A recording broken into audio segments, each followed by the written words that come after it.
Hello students, I hope you all are fine. Today we are going to discuss position of a minor. This is a very important topic of chapter number 1. इस topic के ऊपर questions आ सकते हैं, short questions भी आ सकते हैं और full fledge 16 marks में लॉन्ग क्वेश्चन भी आ सकता है। तो इस टॉपिक को बहुत ध्यान से स्टडी करना जरूरी है कि किस तरीके से हमें क्वेश्चन को अटेम्प्ट करना है। माइनर व्यक्ति यानी जिसको पागल व्यक्ति, अनसाउंड माइंड का व्यक्ति कहते हैं, वो उसके अंदर माइनर के अंदर हम 18 इयर्स से कम के व्यक्ति को इंक्लूड करते हैं। माइनर व्यक्ति पागल अनसाउंड माइंड का नहीं होता है। जो कि बिलो 18 इयर्स है यानी अवयस्क है, उसको हम माइनर कह सकते हैं। ठीक है। Section 30 of a partnership act हमें क्या बताता है? एक कोई भी प्रोविजन जो है हमें ये बताते हैं कि जो माइनर है वो किसी भी पार्टनरशिप फर्म में पार्टनर नहीं बन सकता। ठीक है। लेकिन और पार्टनर की और सभी पार्टनर्स की कंसेंट से वो प्रॉफिट शेयर कर सकता है। ठीक है। पार्टनरशिप फर्म में यानी वो डे टू डे एक्टिविटीज में परफॉर्म नहीं करेगा, बिजनेस के कंडक्ट में पार्टिसिपेट नहीं करेगा, लेकिन वो क्या करेगा? प्रॉफिट को शेयर करने के लिए एंटाइटल हो सकता है। ठीक है। ये इस प्रोविजन पर आधारित है कि माइनर जो है वो प्रॉमिसर नहीं हो सकता। ठीक है। लेकिन वो प्रॉमिसी हो सकता है। ठीक है। वो उससे ये प्रॉमिस हम कर सकते हैं कि हम उसे मान लीजिए 2% शेयर, 5% शेयर ये उसे प्रोवाइड करेंगे, लेकिन वो किसी अन्य व्यक्ति को कोई प्रॉमिस नहीं कर सकता कि मैं आपको 10% शेयर दूंगा, 5% शेयर दूंगा। ओके। तो यानी कि वो प्रॉमिसर हो सकता है, वादा करने वाला नहीं हो सकता, बल्कि उससे वादा किया जा सकता है। ठीक है। अब वो फर्म के साथ जो माइनर का गार्डियन है, जो उसका देखभाल करने वाला व्यक्ति है, वो कॉन्ट्रैक्ट कर सकता है फर्म के साथ। फर्म के बिहाफ पर कोई कॉन्ट्रैक्ट भी कर सकता है और फर्म के बिहाफ पर काम भी कर सकता है। अब जो माइनर की पोजीशंस है उसको हम 2 हेडिंग्स के अंदर डिस्कस कर सकते हैं। ठीक है। एक सेकेंड, जस्ट अ मिनट।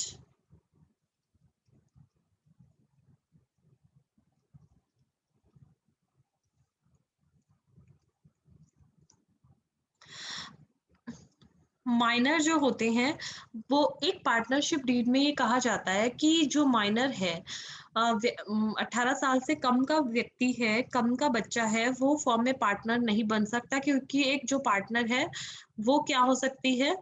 जो पार्टनरशिप डीड में वही व्यक्ति एंटर कर सकता है कि जो कि किसी कॉन्ट्रैक्ट को करने के लिए कॉम्पिटेंट होगा। कब तब उसको कॉम्पिटेंट माना जाएगा जबकि वो मेजर हो, यानी 18 साल से ऊपर की उम्र का हो, साउंड माइंड का हो, यानी पागल नहीं होना चाहिए, उसका दिमाग सही होना चाहिए। He is not declared incompetent under any law, किसी भी लॉ के तहत उसे अनकम्पिटेंट नहीं दिखाया होना चाहिए। ठीक है। माइनर जो होता है वो कॉम्पिटेंट नहीं होता section 11 of Indian contract act के अनुसार, इसीलिए माइनर को पार्टनर नहीं माना जा सकता। ठीक है। पोजीशन ऑफ अ माइनर जो होता है, अब पोजीशन ऑफ अ माइनर को मैंने आपको बताया कि 2 तरीके से डिस्कस कर सकते हैं। फर्स्ट क्या है? When he is a minor, और सेकंड है ही बिकम्स अ मेजर, यानी कि जब वो माइनर होता है, और सेकंड जब वो मेजोरिटी उसे मिल जाती है, मेजर हो जाता है, यानी 18 साल की एज को क्रॉस कर लेता है। तो नेक्स्ट फर्स्ट क्या है? Possession of a minus partner before joining, before gaining majority, यानी 18 साल से का जब वो नहीं होता तब। ठीक है। राइट क्या क्या होते हैं उससे तब तक, जब तक वो 18 साल का नहीं होता, यानी कि उसको फर्म में एंटर हमने किस लिए कराया है? एज अ पार्टनर नहीं कराया, बल्कि बस प्रॉफिट्स को शेयर करने के लिए हमने उसे एंटर कराया है। तो उसको क्या है? वो पार्टनर नहीं हो सकता, लेकिन बाकी सारे पार्टनर्स की कंसेंट से प्रॉफिट को शेयर कर सकता है। ठीक है। सभी पार्टनर्स की कंसेंट मैंडेटरी है। अगर सभी पार्टनर्स में से कोई एक पार्टनर भी अपनी कंसेंट नहीं देता, तो हम उसको प्रॉफिट शेयरिंग के लिए इन्वॉल्व नहीं कर सकते। नेक्स्ट क्या है? वो माइनर को ये क्या अधिकार होते हैं कि प्रॉफिट्स में शेयर पाने के साथ साथ फर्म की प्रॉपर्टी में भी उसको हिस्सा मिल सकता है, सेक्शन 30 और /1 के हिसाब से। नेक्स्ट क्या है, जब माइनर अपने आप को डिसएसोसिएट करता है, फर्म से अलग करता है, तो वो फर्म को अपने शेयर के लिए कोर्ट में भी ले जा सकता है। अगर उसे उसका शेयर नहीं मिला तो फर्म के अगेंस्ट केस फाइल भी कर सकता है, ये माइनर को अधिकार होता है। नेक्स्ट क्या है,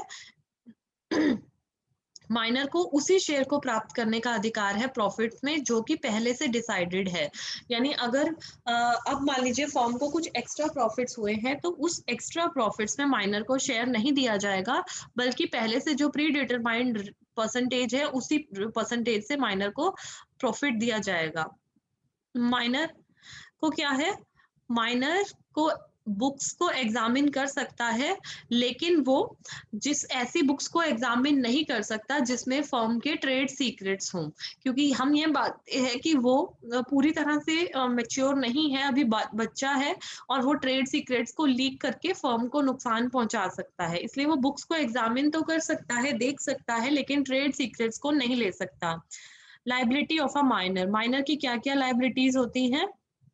फर्स्ट क्या है, माइनर की जो लाइबिलिटी है वो उसके शेयर तक ही लिमिटेड होती है फर्म के अंदर, ठीक है।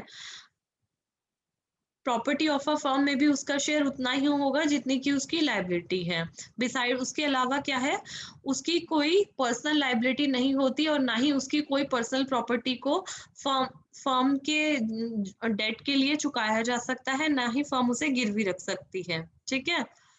अब क्या है नेक्स्ट, एक माइनर को इंसॉल्वेंट हम नहीं, दिवालिया घोषित नहीं कर सकते, उसका प्रॉफिट और शेयर, अगर मान लीजिए फर्म इंसॉल्वेंट हो रही है तो उसका शेयर जो है वो उसके गार्जियन को हमें ट्रांसफर करना होता है, या जो उसके द्वारा अपॉइंटेड बंदा होता है उसकी तरफ से जो एक्ट कर रहा होता है उसको हमें उसका शेयर ट्रांसफर करना होता है। तो कहने का मतलब है कि माइनर की क्या लायबिलिटी है, माइनर की लायबिलिटी सिर्फ उसके शेयर तक ही लिमिटेड होती है, उसी शेयर के हिसाब से ही फर्म में अपनी प्रॉफिट के शेयर तक और फर्म की जो प्रॉपर्टी है उस तक भी लिमिटेड होती है।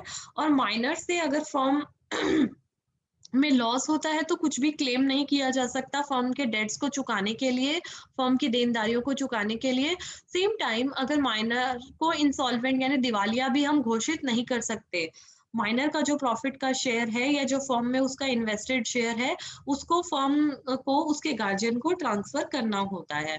नेक्स्ट क्या है हमारा, position of a minor on obtaining maturity, यानी जब वो 18 साल से ऊपर का हो जाता है तब माइनर की क्या कंडीशन होगी, पोजीशन कैसी होगी फर्म में, ठीक है।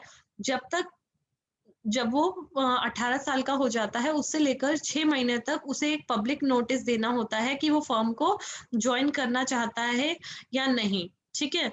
वो इसको कैसे डिक्लेयर कर सकता है, पब्लिक नोटिस दे सकता है कि मैं अपने कंटिन्यू करना चाहता हूँ या डिसकंटिन्यू करना चाहता हूँ। अगर वो नोटिस देने में फेल हो जाता है या नोटिस नहीं देता है तो उसे deem to be elected as a partner माना जाता है, ठीक है।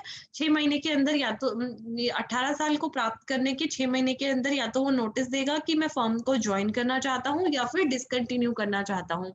अगर वो नोटिस नहीं देता है तो उसे deem to be elected as a partner माना जाता है।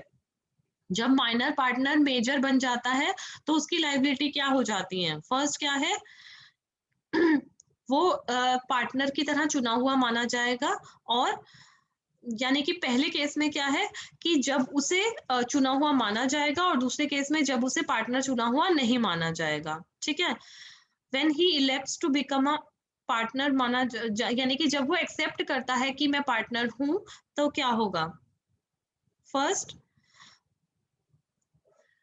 वो सभी डेट्स और ऑब्लिगेशन के लिए पर्सनली लाइबल हो जाएगा जो कि डेट ऑफ एडमिशन से अकर होंगे, उसकी पार्टनरशिप की डेट ऑफ एडमिशन, यानी एज अ मेजर जब से वो पार्टनरशिप में एडमिट हुआ है तब से उसके क्या जो भी फर्म के डेट्स और लाइबिलिटीज हैं सब में वो शेयर उसको माना जाएगा, ठीक है।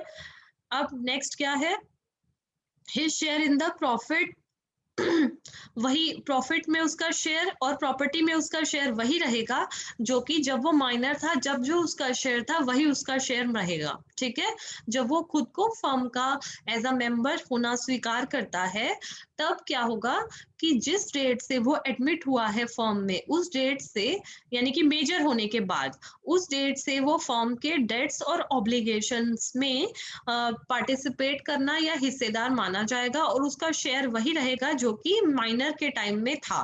नेक्स्ट क्या है, जब वो ये नहीं चुनता कि मैं फर्म का पार्टनर बनना चाहता हूँ, ठीक है, तो अब उसके राइट्स एंड लायबिलिटीज क्या होते हैं। जब से वो पब्लिक नोटिस देगा उसके बाद से क्या पब्लिक नोटिस देने के बाद से क्या होंगे, फर्स्ट क्या है, जो कि उसके प्रॉफिट्स में जितना शेयर है वो फर्म के एक्ट्स के लिए लायबल नहीं माना जाएगा। ठीक है, डेट ऑफ नोटिस देने के बाद से। नेक्स्ट क्या है, ही वो पार्टनर्स को कोर्ट में ले जाकर उन पर मुकदमा कर सकता है अपने शेयर के लिए। ठीक है, नेक्स्ट क्या है, जब वो मेजर बन जाता है तो वो थर्ड पार्टी को रिप्रेजेंटेशन भी दे सकता है। वो यानी कि थर्ड पार्टी को ये रिप्रेजेंटेशन दे सकता है कि मैं एज अ मेजर हूँ और फर्म के में हिस्सेदारी ले सकता है, जबकि उसने फर्म को ये डिक्लेरेशन नहीं दिया है कि मैं एज अ मेंबर ज्वाइन करूंगा। ठीक है, तो वो तभी से माना जाएगा जब से वो थर्ड पार्टी को नोटिस देता है। सो इस तरीके से यानी दो केसेस हमने स्टडी किए कि 18 जब वो मेजर हो जाता है तो उस केस में दो हमारे पास होते हैं कि जब वो मेंबर होना स्वीकार करता है और जब वो मेंबर होना स्वीकार नहीं करता है तो उसकी क्या-क्या राइट्स एंड ऑब्लिगेशंस होते हैं। नेक्स्ट क्या आता है, एडमिशन ऑफ अ पार्टनर, ये हम नेक्स्ट सेशन में डिस्कस करेंगे। Thank you students. If you are having any doubt, any difficulty, then please post in the WhatsApp group. Keep learning.